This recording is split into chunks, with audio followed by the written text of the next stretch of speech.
इसमें आप देख रहे हैं सबसे पहले शर्त, मूलधन, दर और समय एवं चक्र आपके सामने लिखे हुए हैं। यदि शर्त वार्षिक हो तो यहाँ पे मूलधन चेंज नहीं होता है, नो चेंज होगा मूलधन में। दर भी चेंज नहीं होगी और समय भी चेंज नहीं होगा। वार्षिक है, 2 साल के लिए कहा गया है तो 2 साल का हम निकाल लेंगे, 2 चक्र उसमें बनेंगे। अब आपको ध्यान में रखना है कि एक वर्ष में एक चक्र बनता है, ये भी आपको पता होना चाहिए। यानी कि 12 माह का एक चक्र बनता है, ठीक है, समय या चक्र में, इसलिए यहाँ पे लिखा गया है। यदि शर्त जो है क्वेश्चन में अर्धवार्षिक आ जाए तो मूलधन कभी चेंज नहीं होगा, लेकिन दर जो है वो आधी हो जाएगी। अब आधी क्यों होगी?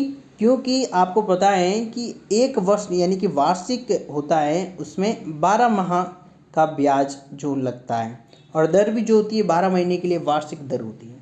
लेकिन अर्धवार्षिक होता है तो अर्धवार्षिक का मतलब है कि आधा वर्ष, और आधा वर्ष हम किसको कहते हैं? 6 माह को। किसको कहते हैं? 6 माह को। तो आधा वर्ष हो जाएगा 6 माह, तो जो ब्याज की दर होगी उसको भी हम क्या कर देंगे? आधी कर देंगे।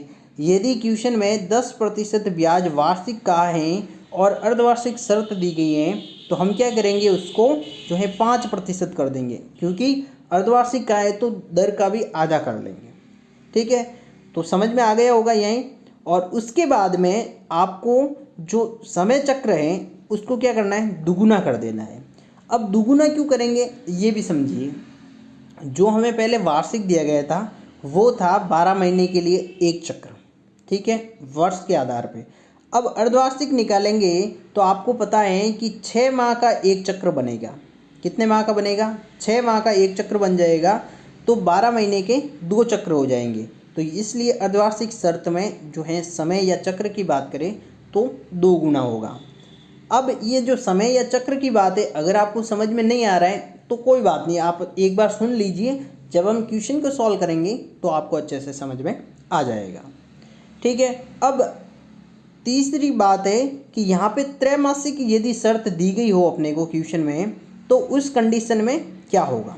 अब ये आपको समझना है कि त्रैमासिक की कंडीशन में आप क्या करेंगे। मूलधन जो है कभी चेंज नहीं होगा, ये तो आपको पता है, और दर जो है वो हो जाएगी 1/4 हो जाएगी।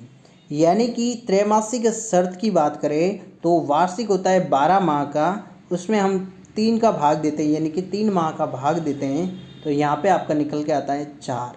ठीक है, तो 4 3 12 होता है, तो 4 होता है। यानी कि जो दर दी गई है उसका चौथाई हिस्सा अपने को लेना है दर के रूप में, चौथा हिस्सा। ठीक है, उसके बाद में जो समय चक्र है उसको आपको 4 गुना कर देना है। अब 4 गुना क्यों कर देंगे? सेम कंडीशन जो अर्धवार्षिक में होती है उसी प्रकार से इसमें भी होगी, क्योंकि अर्धवार्षिक करते हैं तो साल में 2 चक्र हो जाते हैं 6-6 माह के, और जब हम त्रैमासिक कर देंगे तो 3-3 महीने के 4 चक्र होंगे, तब 12 महीने पूरे होंगे।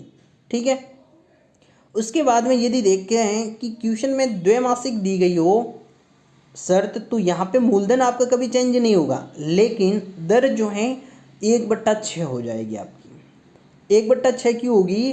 कि यदि द्वैमासिक है और 12 माह जो है, एक वर्ष में 12 माह होते हैं और 2 का भाग दिया, क्योंकि शर्त 2 महीने की है अपनी, तो इसका आएगा आपका 6।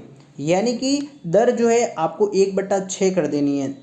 ठीक है, तो वो हो जाएगी आपका द्वैमासिक पर, और जो समय चक्र है उसको आपको 6 से गुणा कर लेना है।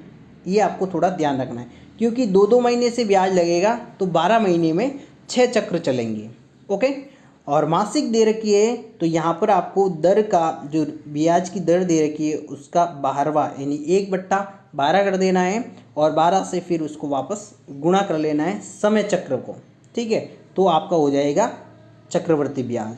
तो इस प्रकार से कभी भी आपको कोई भी क्वेश्चन दिया हुआ हो और उसमें कंडीशन दे रखी है समय की, अर्धवार्षिक, त्रैमासिक, द्वैमासिक, मासिक, तो आपको दर और समय चक्र में इन 2 चीज़ों में ये परिवर्तन करने हैं, कि जैसे कि दर को आधा कर दिया और चक्र को डबल कर दिया, समय को बढ़ा दिया।